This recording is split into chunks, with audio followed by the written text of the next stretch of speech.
ప్రియ సంగమా, ఈరోజు వాక్య ధ్యానములో యేసుక్రీస్తు ప్రభు వారిని సిలువ వేసినప్పుడు మనం చూడవసరం లేదు, కానీ 27వ అధ్యాయం మత్తయి సువార్తలో, నేను ఈ సువార్తల్లో ఉన్నాయి కదా, సిలువ వేసినప్పుడు మధ్యాహ్నం మొదలుకొని 12 గంటలు మొదలుకొని 3 గంటల వరకు ఆ దేశం అందంతటా చీకటి కమ్మెను అని ఉంది. యేసుక్రీస్తు ప్రభువారిని ఏ రోజు సిలువ వేశారు? ప్రభువారిని సిలువ వేసిన రోజు ఏ రోజు సిలువ వేశారు? ఆ రోజు ఎందుకు వేశారు? ఈరోజు మన అంశం ఏంటంటే, సిలువ యేసుక్రీస్తు ప్రభువారిని సిలువ వేసిన రోజు ఏ రోజు, ఆ రోజే ఎందుకు సిలువ వేశారు అని అనుకుంటే, యేసుక్రీస్తు ప్రభువారిని సిలువ వేసింది ఏ రోజయ్యా అంటే, క్రీస్తు శకము 30వ సంవత్సరము ఏప్రిల్ నెల 7వ తారీఖు శుక్రవారము పౌర్ణమి రోజు. ఎన్ని గుర్తుపెట్టుకోవాలా? 5 ఉంటాయి. 30వ సంవత్సరం ఏడి, ఇప్పుడు మనం 2026వ సంవత్సరంలో ఉన్నాం. కానీ యేసుక్రీస్తు ప్రభు వారికి సిలువ వేసిన సంవత్సరము క్రీస్తు శకము 30వ సంవత్సరము ఏప్రిల్ నెల 7వ తారీఖు శుక్రవారము. ఆ రోజు పౌర్ణమి రోజు. ప్రియ సంగమా, దేవుని బిడ్డలారా, మనం గమనిస్తే ఉదయం 9 గంటలకు ప్రభువారిని సిలువ వేశారు. 3 ప్రభువారి సిలువలో తన ప్రాణమును విడిచారు. అసలు మనం బైబిల్ చదివేటప్పుడు అక్కడ ఉన్నట్టు చదవకూడదు. ఎప్పుడైనా బైబిల్ చదివేటప్పుడు ఇశ్రాయేలీల యొక్క కోణములో మనం బైబిల్ చదవాలి. బైబిల్ చదివితే ఇశ్రాయేలు, ఇప్పుడు మనం చదవబడిన కీర్తనల గ్రంథము 81వ సంకీర్తన 3వ వచనములో ఒక మాట ఉంటుంది, అమావాస్య నాడు కొమ్ము ఊదుడి, మనము పండుగ ఆచరించు దినముకు పున్నమి నాడు కొమ్ము ఊదుడి. అమావాస్య నాడు కొమ్ము ఊదుడి, మనము పండగ ఆచరించు పున్నమి నాడు అంటే పౌర్ణమి నాడు కూడా కొమ్ము ఊదుడి. ప్రియ సంగమా, ఇక్కడ మనం గమనించినట్టయితే ఇశ్రాయేలు పండుగలు ఎలాగ చేస్తారు? ఇశ్రాయేలు పండుగలు చేస్తారు కదా, వాళ్ళు పండుగలు ఎలాగ చేస్తారయ్య అంటే, నెలలో అమావాస్య ఉంటుంది కదా, సంవత్సరంలో మనకి ఎట్లా సంవత్సరం అంటే జనవరి రాగానే మనకి 1వ తారీఖు రాగానే అది ఏ రోజు అన్నా కానీ సంవత్సరం ఉంటుంది. తెలుగు సంవత్సరాలు అయితే ఉగాది ఉంటుంది. కానీ మన క్యాలెండర్కి వాళ్ళ క్యాలెండర్కి తేడా ఉంటుంది. యూదుల క్యాలెండర్ ప్రకారము భూమి పుట్టింది మొదలుకొని ఇప్పటి వరకు 5786వ సంవత్సరం. ఇప్పటి వరకు 5786వ సంవత్సరం. మనమైతే ఆదాము నుండి అబ్రహాంకు 2000, అబ్రహాం నుండి యేసుక్రీస్తు వారికి 2000, యేసుక్రీస్తు వారి నుండి ఇప్పటి వరకు 2026 అని మనం అనుకుంటాం. కానీ యూదుల లెక్క ప్రకారం, వాళ్ళ క్యాలెండర్ ప్రకారం 5786వ సంవత్సరము జరుగుతూ ఉంది ఇప్పుడు. ప్రియ సంగమా, దేవుని బిడ్డలారా, అసలు ఇశ్రాయేలు పండుగలు ఎట్లా ఆచరిస్తారని మనం అనుకున్నామంటే, అమావాస్యతో వాళ్ళు పండుగను ప్రారంభిస్తారు. నెలలో మనకి సూర్యమానం ప్రకారం, సూర్యుని క్యాలెండర్ ప్రకారం రాత్రి 12ంటికి మనకు తారీఖు స్టార్ట్ అవుతుంది. కానీ వాళ్లకు సాయంత్రం 6 గంటల నుండి స్టార్ట్ అవుతుంది. మొదటి అమావాస్య ఎప్పుడు వస్తుందో నెలలో, అమావాస్య నుండి పండుగ. వాళ్ళు ఏం చేస్తారు? వారం పండుగ చేస్తారు. వాళ్ళు ఏం చేస్తారు? నెల పండుగ చేస్తారు. వాళ్ళు ఏం చేస్తారు? సంవత్సరం పండుగ చేస్తారు. వారం ఏం పండుగ చేస్తారయ్యా అంటే, దేవుడు 6 రోజులు సృష్టిని చేశాడు కదా, 7వ రోజు విశ్రాంతి తీసుకోమన్నారు కదా, ఆ విశ్రాంతి దినము దేవుణ్ణి ఆరాధించాలా. తెల్లవారు విశ్రాంతి దినం అంటే వాళ్ళు ఏది సబ్బాతు, శనివారం చేస్తారు, ఆరాధించాలా. ఆదివారము మొదటి దినము, వారములో మొదటి దినము కాబట్టి, సృష్టిలో అది మొదటి దినము కాబట్టి అని వాళ్ళు ఏం చేస్తారంటే, శనివారం ఆదివారం వీకెండ్స్గా ఒకరోజు దేవుణ్ణి ఆరాధిస్తారు, ఒకరోజు సంతోషంతో ఉంటారు. ఏ రోజన్నా కానీ దేవుణ్ణి వాళ్ళు ఆరాధిస్తూ ఉంటారు. అది సబ్బాతుని వాళ్ళు అంటారు. ఆ రోజు పండగలాగా చేస్తారు, వారం చేస్తారు. రెండవది నెల చేస్తారు. నెలలో ఎప్పుడు పండగ చేస్తారు? నెలలో ఎప్పుడు పండగ చేస్తారు అంటే, అమావాస్య రోజు పండగ చేస్తారు. అమావాస్య రోజు ఏం పండగ చేస్తారు అని అంటే, దేవుడు మనల్ని గమనిస్తే ఆది కాండంలో కూడా దేవుడు అస్తమయమును ఉదయమును కలుగుగా ఒక దినమాయను అని అంటది. అస్తమయం, దేవుడు చీకటి ఉంది, చీకటిని దేవుడు వెలుగు కమ్మన పలక వెలుగైంది, వెలుగును చీకటిని వేరు చేశాడు. అస్తమయమును ఉదయమును కలగ ఒక దినమాయను. ఉదయము అస్తమయం కలగ్గానలా, అస్తమయమును ఉదయమును కలగ్గా వాళ్ళు ఫాలో అవుతారు, బైబిల్ బాగా ఫాలో అవుతారు. అస్తమయం ఉదయం కలగ ఒక దినమాయను అంటే సాయంత్రం, అందుకని సాయంత్రం మొదలు పెడతారు. రోజుని సాయంత్రం మొదలు పెడతాడు. దేవుడు అస్తమయమును ఉదయమును అన్నారు కదా, సాయంత్రం మొదలు పెడితే ప్రియ సంగమ, దేవుని బిడ్డలారా, ఆ అమావాస్య రోజు ఏం చేస్తారు అంటే, అమావాస్యను చూసి వాళ్ళ నెల ప్రారంభిస్తారు. వాళ్ళు నెల ప్రారంభిస్తారు. ఆ రోజు వాళ్ళు పండగ చేస్తారు. దాన్ని పండగ చేస్తూ ఏం చేస్తారంటే అమావాస్య నాడు బోరబూదుడి, మనము పండుగ చేయు పున్నమి నాడు కొమ్ము బూరబూదుడి. ప్రియ సంఘం, వెండి బూరలు ఉంటాయి, కొమ్ము బూరలు ఉంటాయి. వెండి బూరలేమో యుద్ధానికి సిద్ధపడండి అని ఆర్భాటంగా ఊదుతారు. ఈ కొమ్ము బూరలను ఏం చేస్తారంటే ఈరోజు పండగ చేసుకుంటున్నామని ఆర్భాటంగా ఊదుతారు. దాన్ని ఏమంటారంటే హెబ్రీ భాషలో షోఫర్ అనే మాట వాడతారు. షోఫర్ అన్నమాట. అంటే ఎప్పుడు వాడతారు? యుద్ధానికి వెళ్లే ముందు లేదా పండగ మతపరమైన పండగ ఆచరించే ముందు కొమ్ము బోర ఊదుతారు. ఆ కొమ్ము బోరని ఏమంటారంటే షోఫర్ అనే మాట వాడారు. ఇది ఎప్పుడు స్టార్ట్ అయ్యింది అంటే శరదృతువు. మనకు ఆ ఋతువులు ఉన్నాయి కదా, శరదృతువులో ఇది స్టార్ట్ అయ్యింది అనమాట. మొదటి పక్షము అంటే 15 రోజుల పక్షం, అంటే మొదటి 15 రోజులు అమావాస్య, తర్వాత వచ్చే పౌర్ణమి రోజు చేస్తారు. గమనిస్తే వీళ్ళు వాడేది క్రైస్తవులు కూడా. ఆదిమ క్రైస్తవులు ఏం చేశారయ్య అంటే, యూదులు చాలా మంది క్రైస్తవులు అయ్యారు కదా యేసుక్రీస్తు ప్రభు వారు వచ్చినప్పుడు. ఆదిమ క్రైస్తవులు కూడా ఈ అపోస్తుల కార్యాల్లో కానీ 13-14లో కానీ 15-21లో కానీ 17-2 కానీ ఏం చేశారంటే ఇలాగే సబ్బాతు దినాలు ఆచరించినట్టు చేశారు. ఇది శనివారం రోజు. కానీ తర్వాతి కాలంలో యేసుక్రీస్తు ప్రభువారు చనిపోయి సమాధి చేయబడి తిరిగి లేచి ఆదివారము సాయంకాల సమయమున ఆదివారం మొదటిసారి వాళ్ళకి ప్రత్యక్షమయ్యారు. అప్పుడు తోమా లేకుండా ఉన్నాడు. మళ్ళీ సాయంకాల సమయంలో కూడా వాళ్ళకి ప్రత్యక్షమయ్యాడు. మళ్ళీ ఆదివారం 8వ దినమున మళ్ళీ ఆదివారం రోజే ప్రభు ప్రత్యక్షమయ్యారు. అంటే శనివారం కాదు, మీరు విశ్రాంతి దినాన్ని ఏం చేయాలా? ఆరాధన చేయాలి. కానీ విశ్రాంతి దినానికి విశ్రాంతి దినాన ప్రభువును ఆరాధన చేయాల.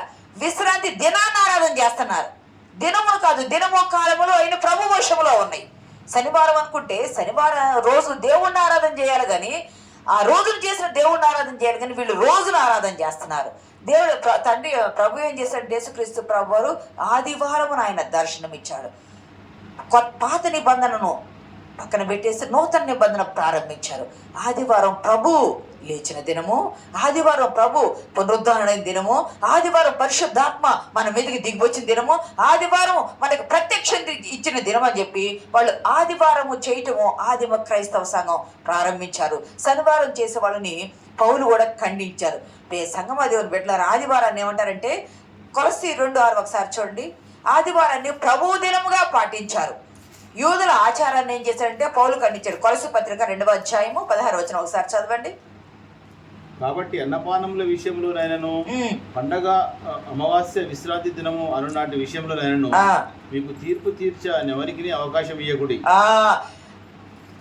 ఆదివారం రోజైనా అమావాస్య పండుగ విశ్రాంతి దినాల్లోనైనా, విశ్రాంతి దినాన పండుగ చేస్తారు, అమావాస్య రోజు పండుగలాగా చేస్తారు, పండుగ రోజు పున్నమి నాడు పండుగలాగా చేస్తారు. మీరు ఇవన్నీ ఏం చేస్తున్నారు?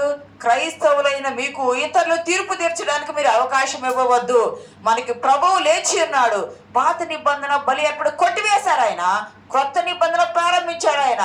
క్రొత్త నిబంధన మనం ప్రారంభిద్దామని ప్రభువు దినంగా అపోస్తలులు దీనిని ఆరంభించారు. ప్రియ సంగమా, ఇది నిజమైన విమోచన దినము. ఆదివారం అంటే నిజమైన విమోచన దినం కాబట్టి ఆదివారం క్రైస్తవులు అనేవాళ్ళు ఆదివారం పాటిస్తారు. మరి అమావాస్య నాడు పండగ చేయండి, కొమ్ము ఊదండి అని ఎందుకన్నారు? అమావాస్య నాడు అంటే యూదుల క్యాలెండర్ చంద్రమానం ప్రకారము వాళ్ళు ఏం చేస్తారయ్యా అంటే కొమ్ము బోధ ఊది ఆ రోజు అందరూ ఒక చోట చేరి పండగ చేసుకుంటారు అమావాస్య రోజు. గమనించండి, మీకు గుర్తుందా? ఒకసారి నేను చెప్పాను కూడా. మొదటి సమూయేలు గ్రంథము 20వ అధ్యాయము 5వ వచనంలో ఒక మాట ఉంటుంది, చదవండి. అందుకు దావీదు, రేపటి దినము అమావాస్య, అప్పుడు నేను తప్పక రాజుతో కూడా కూర్చుండి భోజనం చేయవలెను. అయితే ఎల్లుండి సాయంత్రం వరకు చేనులు తాగుటకు నాకు సెలవిమ్ము. ఇంతలో నీ తండ్రి నేను లేకపోవట కనుగొనగా నీవు ఈ మాట చెప్పవలెను. దావీదు ఇంటి వారికి ఏడేటా బలి చెల్లించు మర్యాద కద్దు. కాబట్టి అతడు బెత్లెహేమును తన పట్టణమునకు పోవలనని నన్ను బతిమాలి నా యొద్ద సెలవు. ఇక్కడ గమనిస్తే దావీదు రాజు అంటున్నాడు, ఎవరితో? సౌలు కుమారుడైన యోనాతానుతో అంటున్నాడు, యోనాతాను రేపటి దినం అమావాస్య కదా, అమావాస్య రోజు ఏం చేయాలి? నీ తండ్రి బల్ల యొద్ద కూర్చోవాలి. రాజు సౌలు రాజుగా ఉన్నాడు. అధికారులందరికీ అక్కడ విందు జరిగింది బల్ల యొద్ద. ప్రతి అమావాస్య రోజు పండగ చేస్తారు, కొమ్ము ఊది సంతోషాన్ని తెలుపుకొని అందరూ అమావాస్య రోజు కూర్చొని భోజనం చేస్తూ ఉంటారు. అమావాస్య రోజు ప్రార్థన కూడా చేసుకుంటారు. మీకు గుర్తుందా? చూడవసరం లేదు కానీ షూనేమీరాలు ఎలీషా ప్రవక్త ఎద్దుకు వెళ్తూ ఉంటుంది. ఎలీషా ప్రవక్త ఎద్దుకు వెళ్తా ఉంటే రాజుల గ్రంథంలో ఎలీషా ఆ షూనేమీరాలు భర్త అంటాడు, ఎందుకమ్మా నువ్వు ఈరోజు వెళ్తున్నావు? ఈరోజు అమావాస్య కాదే, ఈరోజు విశ్రాంతి దినము కూడా కాదే, నువ్వు ఎందుకు వెళ్తున్నావు? చూస్తారా ఒక మాట? రాజుల గ్రంథము 4వ అధ్యాయం 2వ రాజులు 4వ అధ్యాయం 23వ వచనంలో, అతడు నేడు ఒక పనివాణిని ఒక గాడిదను నా యొద్దకు పంపుము, నేను దావీదుని యొద్దకు పోయి వచ్చేదనని తన పెనిమిడితో అనగా, అతడు నేడు అమావాస్య కాదే, విశ్రాంతి దినము కాదే, అతని యొద్దకు ఎందుకు పోవద్దు అని అడగగా. ఇక్కడ గమనిస్తే విశ్రాంతి దినాన వెళ్ళి దేవుణ్ణి ఆరాధిస్తారు, అమావాస్య రోజు కూడా పండగ చేసుకుని దేవుణ్ణి ఆరాధిస్తారు. అయితే ఇక్కడ ఆమె కుమారుడు చనిపోయే స్థితిలో ఉంటే ఒక గదిలో ఎలీషా ప్రవక్తకి ఏర్పాటు చేసిన గదిలో పడుకోబెట్టి ఎలీషా ప్రవక్త ఎందుకు చెప్పడానికి ఆమె వెళ్ళేటప్పుడు భర్త అంటాడు, భర్తకి తెలియదు కదా కుమారుడికి బాగలేదని అంటాడు. అట్లాగే సౌలు రాజు బల్ల యొద్ద కూడా దావీదు కూడా ఒక అధికారిగా ఉన్నాడు కదా, అప్పుడు అందరూ వచ్చి బల్ల యొద్ద కూర్చోవాలి. దావీదు కూర్చొని ఒకసారి మెసేజ్ చేశారు, that David place was chair was empty అని. దావీదు కుర్చీ ఖాళీగా ఉండి ఒక ప్రసంగం కూడా చేశారు. అక్కడ దావీదు కూర్చునే ఆ కుర్చీ ఆ సీట్ ఖాళీగా ఉంది. దావీదు చెప్తాడు, రేపు అమావాస్య నేను మీ తండ్రి యొద్ద బల్ల యొద్ద రాజు బల్ల యొద్ద కూర్చోవాలా? నేను రావట్లా, ఎందుకంటే నీ తండ్రి నన్ను చంపాలని ఉన్నాడు, నా విషయమే నీకు మరుగు చేయవచ్చు, నేను దాగి ఉంటాను, అక్కడ ఏమి జరుగుతుందో తెలుసుకొని నాకు చెప్పు. అంటే సౌలు ఉద్దేశం ఏముంది? దావీదు ఈరోజు వస్తాడు కదా భోజనానికి, ఈటి గుచ్చి చంపాలని సౌలు రాజు ఎదురు చూస్తూ ఉన్నాడు. అమావాస్య రోజు కొమ్ము బోరబూతారు, ఆర్భాటంగా పండగ చేస్తారు, షోఫర్ అంటారు అనుకున్నాము. అమావాస్య రోజు ప్రార్థన చేసి అందరూ ఒకచోట ఒక బల్ల యొద్ద కూర్చోవాలా. రాకపోతే ఏమనుకుంటారా అంటే రాజుల మీద కుట్ర జరుగుతుంది అనుకుంటారు. అమావాస్య అంటే చీకటి దినం కదా, అమావాస్య అంటే సాతాను, చీకటి శక్తులు, అంధకార శక్తులు ప్రయోగాలు చేసే దినమని అప్పుడు మూఢనమ్మకాలు ఉండేవి కదా. అక్కడ కూర్చొని ఏదో చేస్తారని చెప్పి కుట్ర చేస్తాడు. తర్వాత అధ్యాయాల్లో కూడా ఉంటుంది, సౌలు రాజు కూడా శకున గాండ్రను, మంత్రిజ్ఞులను, కర్ణపిశాచ గలవారిని, సోద చెప్పు వారిని, వీరందరినీ ఆ దేశంలో నుండి వెళ్ళగొట్టేస్తాడు. దేశంలో నుండి వీళ్ళెవరూ పవిత్రమైన దేశంలో ఉండకూడదని వెళ్ళగొట్టేస్తారు. కానీ వెళ్ళగొట్టడం మంచి శుభచక్రమే, మంచిదే, సంతోషకరమైందే. కానీ ఇతనే మళ్ళీ తర్వాత పోయి దేవుడు ఏమి మాట్లాడకపోతే కర్ణపిశాచ దగ్గరికి వెళ్తాడు. వెళ్ళగొట్టింది సౌలే, మళ్ళీ కర్ణపిశాచ దగ్గరికి వెళ్ళింది కూడా సౌలే. మనం గమనించినట్లయితే అవన్నీ చీకటి సాతాను తంత్రాలకు నిలయాలుగా ఉంటాయి. కానీ యూదులు ఏం చేస్తారంటే ఆ చీకటి శక్తులకు తావివ్వకుండా అమావాస్య రోజు కొమ్ము బోర ఊది ప్రార్థన జరిగించి విందు పండగ చేసుకుంటారు.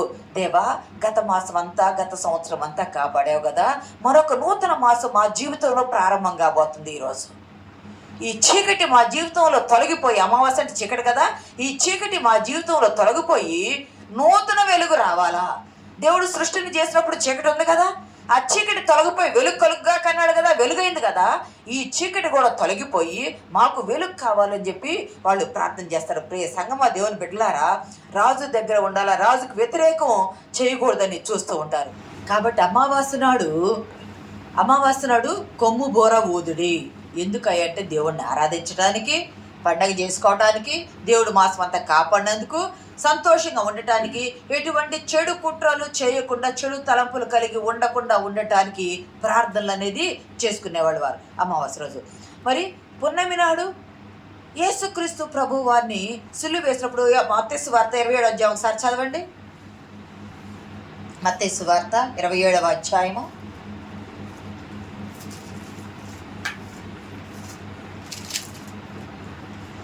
45వ వచనం.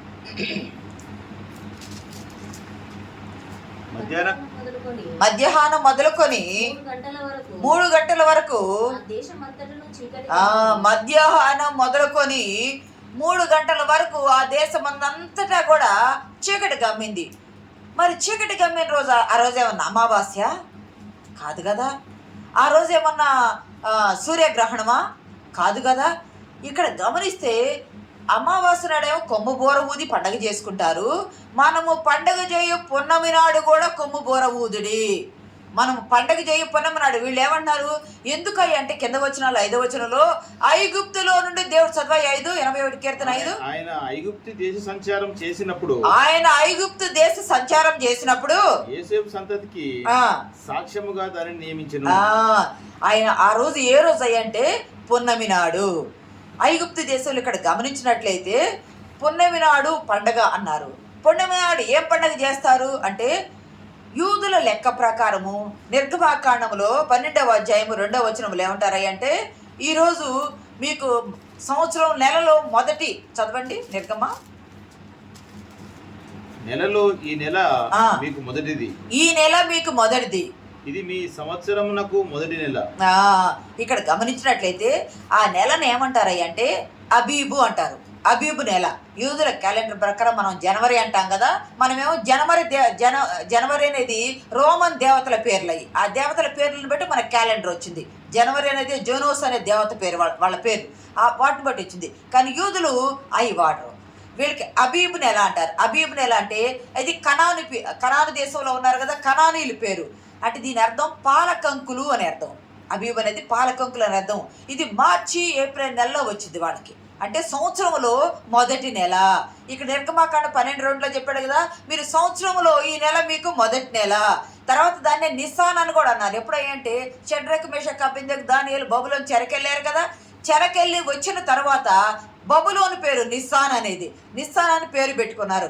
అయితే యూదుల చంద్రమానం ప్రకారం ఆయా మాసాలు ఋతువులను బట్టి వస్తాయి. ఇది ఏ ఋతువులో వచ్చింది పస్కా పండుగ? ఈ పున్నమి నాడు ఏ ఋతువులో వచ్చిందా అంటే మొదటి మాసము మార్చి ఏప్రిల్ మాసము. ఇది వసంత కాలంలో వచ్చేది, వసంత కాలంలో వచ్చేటువంటిది అనమాట. అందుకే స్ప్రింగ్ అంటారు. లెంట్ అంటే స్ప్రింగ్ అంటారు. ఇక్కడ గమనించినట్టయితే వసంతం అంటారు. వసంత క్రాంతి పాత అంటారు. అంటే క్రాంతి పాత అంటే అర్థం పగలు ఎంత టైం ఉందో రాత్రి కూడా అంతే టైం ఉంటుంది. అంతే బ్రైట్ వెలుగుగా రాత్రి కూడా పగల్లాగే నిండు కాంతి ఉండే కాలం అనమాట. పగలు రాత్రి రెండు సమానంగా ఉంటాయి. అయితే దేవుడు మోషేకి ఏం చెప్పాడంటే, మోషే సంవత్సరంలో ఇది మీకు మొదటి నెల, సంవత్సరంలో ఇది మీకు మొదటి నెల. మీరేం చేయాలంటే ఇంటికి ఒక గొర్రె పిల్లని తీసుకోండి. ఇంటికి ఒక గొర్రె పిల్లని తీసుకొని ఒకళ్ళు ఎక్కువైంది అనుకుంటే 2-3 కుటుంబాలు కలిపి తీసుకోండి. మీరు ఆ గొర్రె పిల్లను వధించి దాని రక్తం తీసి ఒక పళ్ళెంలో పట్టి ఇసోపుతో మీరు తలుపు ద్వారబంధములకు రాయండి. మీరు రాసి మీరు ఆ రూము లోపలే ఉండాలి. ఎవరెవరైతే పస్కా తీసుకున్నారో వాళ్ళు లోపలే ఉండాలి, బయటికి ఎవరో కూడా రాకూడదు. అసలు దేవుడు అంటాడు ఆ రాత్రి భక్తుడు అంటే ఆ రాత్రి పస్కా రాత్రి దేవుడు వారిని కనిపెట్టుకొని ఉన్నాడంట. పస్కా రాత్రి కాల సమయంలో ఐగుప్తు దేశంలో, ఎందుకంటే మరణదూత ఆ దేశం అంతటా సంచారం చేస్తుంది కదా. దేవుడు బలమైన దేవుడు తన బాహువులు చాపి ఇశ్రాయేలు 20 లక్షల పైన ఉన్న జనములో ఒక్క జనము కానీ, ఒక్క శిశువు తొలిచూలు సంతానము కానీ, ఒక్క పశువుల్లో ఒక్కడు కూడా చచ్చిపోకుండా ఉండటానికి ఆ దేశంలో ఈ గోషెను ప్రాంతాన్ని దేవుడు కనిపెట్టుకొని ఉన్నాడంటే ఎంత జాగ్రత్తగా. ఒక్క డెక్క కూడా విడబడదు, ఒక్క బిడ్డ కూడా చనిపోకూడదని ఎంత కృప చూపాడు. అయితే ఇశ్రాయేలులకు పండగలు అనేది లేదు కదా. ఐగుప్తు దేశంలో పండగలు ఉందా? పండగలు లేదు, సంతోషం లేదు. వాళ్ళకి ఎప్పుడు దుఃఖమే. పండగ లేదు, సంతోషం లేదు, దుఃఖంతో ఉన్నారు. ఐగుప్తీలకి దుఃఖమే లేదు, ఎప్పుడు సంతోషము పండగలే. గమనించాలా, ఇజ్రాయేలీలకు పండగలు లేవు, ఎప్పుడు దుఃఖము ఏడవటమే, దుఃఖము బాట పట్టమే, పండగలు లేవు. ఇక్కడ వీళ్ళకి ఎప్పుడు సంతోషమే, వీళ్ళకి దుఃఖము లేదు, పండగలు 3 ఉన్నాయి. దేవుడు ఏం చేశాడంటే నా బిడ్డలు 430 సంవత్సరాలు చెరబడ్డారు కదా, పండగ లేకుండా దాటి రాకూడదు. వీళ్ళు పండగ రాకుండా వీళ్ళు దాటి రాకూడదు. వీళ్ళు ఎక్కడైతే దుఃఖం అనుభవించారో ఆ స్థలంలోనే గొర్రె పిల్లను వధించి పస్కా పండుగ చేసుకొని దుఃఖము పోయి సంతోషించి ఆనందించి కొమ్మ బూరలు ఊది పండుగ చేసుకోవాలా. 430 సంవత్సరాలు చప్పట్లు కూడా దేవుని నామని గనపరుద్దాం. నా బిడ్డలు దుఃఖంతో ఉంటే నేను చూడలేను, నా బిడ్డలు సంతోషం లేకుండా ఉంటే నేను చూడలేను, నా బిడ్డలు పండుగ చేసుకోకుండా ఉంటే నేను చూడలేనని మీరు గొర్రె పిల్లను వధించి మీరు పండుగ చేసుకోండి. సంతోషం కాదు, వండుకొని తినే హడావుడి కాదు, కాల్చుకొని తినే హడావుడి. హడావుడిగా కాల్చుకొని మీరు తినేసేయండి, మీరు సంతోషంగా ఉండండి. సంతోషంతో ఉంటే ఏం చేస్తారు? కొమ్ము బొరలు పట్టుకొని ధ్వని చేస్తూ ఉంటారు. అయితే వీళ్ళు ఇక్కడ సంతోషంగా ఉండి చేస్తూ ఉంటే ఆ రాత్రికాల సమయంలో ప్రతి ఇంటిలో మరణం ఉంది. అక్కడ ఐగుప్తు దేశంలో గోషెనులోనేమో పండగ ఉంది, గోషెనులోనేమో సంతోషం ఉంది, గోషెనులో ఏమో కొమ్ము బోరలు ఉన్నాయి. ఇక్కడేమో ఐగుప్తు దేశంలోనేమో పండగ లేదు, సంతోషం లేదు, దుఃఖం ఉంది, దుఃఖంతో పాటు మరణం ఉంది. ఈ 430 సంవత్సరాలు తన బిడ్డలైన ఇశ్రాయేలు పడ్డ దుఃఖమంతా ఒక్క రాత్రికాల సమయంలో దేవుడు తీర్చేశాడు. 430 సంవత్సరాల దుఃఖము ఆ గోషెను ఐగుప్తు దేశంలో ఒక్కరు కూడా చనిపోకుండా ఉండలేదంట. ప్రతి ఇంటిలో తొలిచూలు సంతానం అనేది చనిపోయారంట. ప్రియ సంగమా, దేవుని బిడ్డలారా, నీ దేవుడు నా దేవుడు ఏ దేవుడు అంటే కనిపెట్టుకుని ఉండే దేవుడు. నెలలో అబీబు నెల లేదా నిస్సాను నెల సంవత్సరంలో మొదటి నెల, అది మార్చి ఏప్రిల్లో వస్తుంది. అందుకే యేసుక్రీస్తు ప్రభు వారు కూడా ఏప్రిల్ 7వ తారీఖు ఆయన సిలువ వేయబడ్డారు. అది శుక్రవారం వచ్చింది, అందుకని మనం గుడ్ ఫ్రైడే అంటాము. అంతేకాదు దాన్ని ఆ రోజు పౌర్ణమి నాడు పండగ ఎందుకు చేయాలయ్యా అంటే అమావాస్య రోజు నెల ప్రారంభమైంది కదా. అమావాస్య రోజు నెల ప్రారంభమైతే అమావాస్య ప్రారంభమైన దగ్గర నుండి 14వ రోజు పండుగ చేస్తారు. మనకు కూడా మీకు గుర్తుందా, మన భారతదేశంలో కూడా సంక్రాంతి పొంగల్ అనే పండుగ చేస్తారు జనవరి 14 రోజు. అంటే అది వ్యవసాయానికి సంబంధించింది, పంట ఇంటికి వచ్చేటప్పుడు చేస్తారు.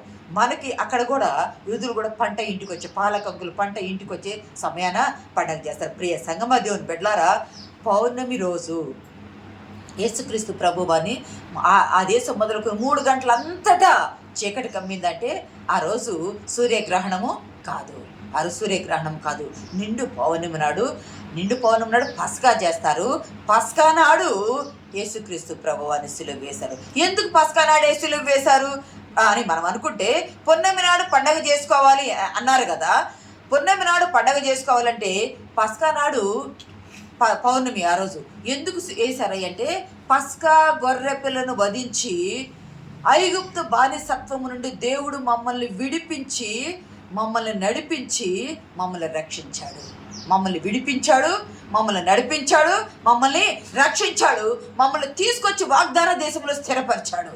అందుకు కృతజ్ఞతగా ప్రతి సంవత్సరము మొదటి నెల 14వ తారీఖు వీళ్ళు పండగ చేసుకుని బయలుదేరారు కదా. ఈరోజు రాత్రి పండగ చేసుకున్నారు, తెల్లవారి బయలుదేరారు. పండగ చేసుకుని బయలుదేరారు కాబట్టి అది గుర్తుగా, అయ్యా మేము ఎక్కడో బానిసత్వంలో దుఃఖంలో ఉన్నాం, పండగ లేకుండా ఉన్నాం, సంతోషం లేకుండా ఉన్నాము, కానీ మా శత్రువు మా మీద అతిశయిస్తూ ఉంటే వారికి దుఃఖం కలుగజేశావు, వారికి పండుగ లేకుండా చేసావు, వాళ్ళ ఇంట్లో సంతోషం లేకుండా చేసావు, వారి ఇంట్లో మరణాన్ని పెట్టావు. మేమైతే కొమ్ము బూరలు పట్టుకొని సంతోషిస్తూ నీ వెనక నడిచి వచ్చామయ్యా అని స్తుతులు చెల్లిస్తూ దేవుణ్ణి మహిమపరుస్తూ సంతోషంగా ఆ రోజు పస్కా విందు చేసుకుంటారు. ప్రియ సంగమా, యేసుక్రీస్తు ప్రభువారిని కూడా సిలువ వేసింది అదే అమావాస్య రోజు కాదు. చీకటి ఉందంటే అమావాస్య రోజు కాదు. యూదుల లెక్క ప్రకారము అమావాస్య రోజు నెల ప్రారంభమైందంటే, అయితే 14వ రోజు పండుగ చేస్తారు. వాళ్ళకి 7 రకాలైన పండుగలు ఉంటాయి, అది వేరే టాపిక్. కానీ యేసుక్రీస్తు ప్రభువాని సిలువ వేసింది నిండు పౌర్ణమి నాడు. అదే కాదు, అది పస్కా పండుగ. అందుకే అపోస్తలుడైన పౌలు ఒక మాట అంటాడు కదా, 1 కొరింథీ 5:7 ఒకసారి చూడండి. 1 కొరింథీ పత్రిక 5వ అధ్యాయము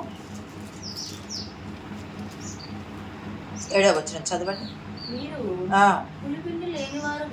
మీరు పులిపిండి లేనివారు గనక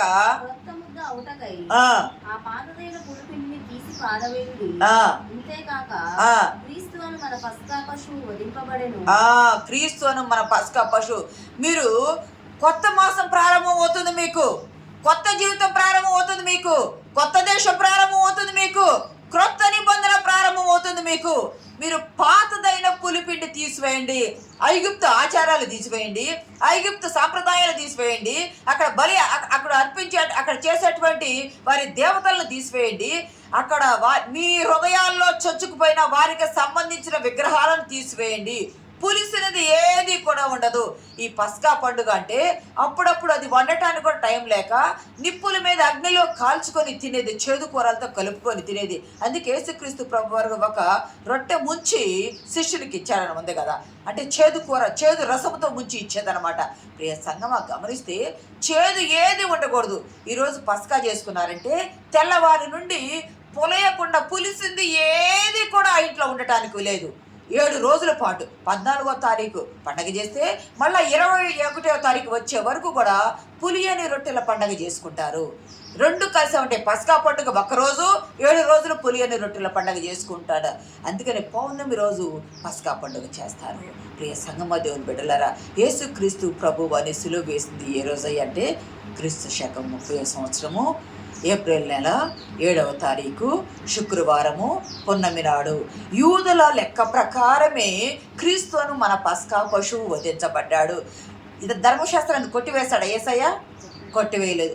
ధర్మశాస్త్రము నెరవేర్చి సిలువలో దాన్ని స్థాపించి సిలువలో నుండి కొట్టివేసి క్రొత్త నిబంధన ప్రారంభించాడు.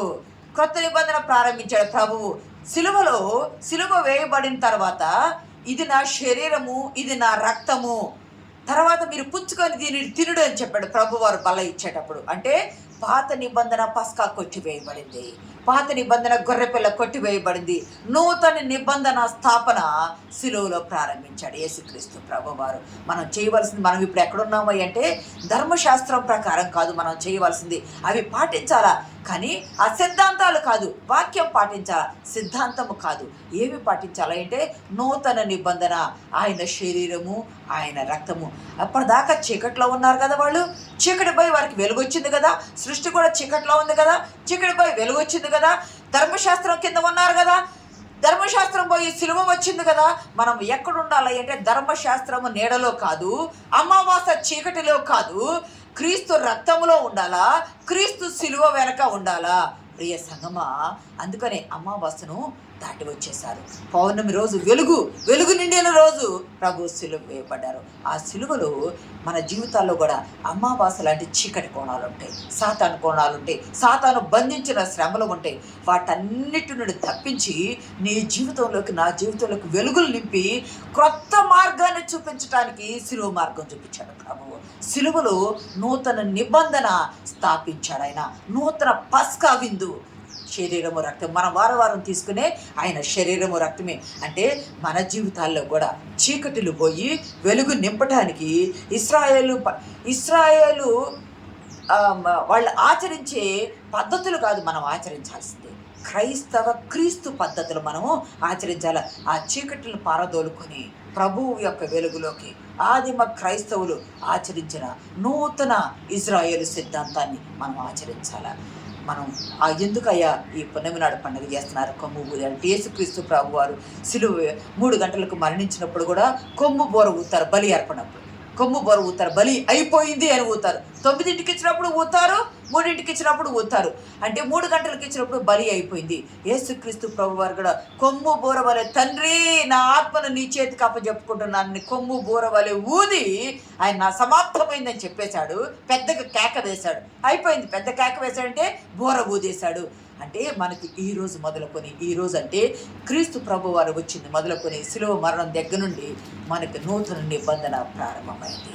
మనం నూతన నిబంధనలు జరిగించే క్రైస్తవులమే కానీ అమావాస్య పౌర్ణమి జరిగించే మతాచారము ఛాందసవాదులుగా మనము ఉండకూడదు. క్రైస్తవులుగా ఉండాలి. విశ్వాసంలో ముందుకు సాగిపోవటానికి పరిశుద్ధాత్మ దేవుడు మనకు సహాయం దయచేయనుగాక. ఆమేన్.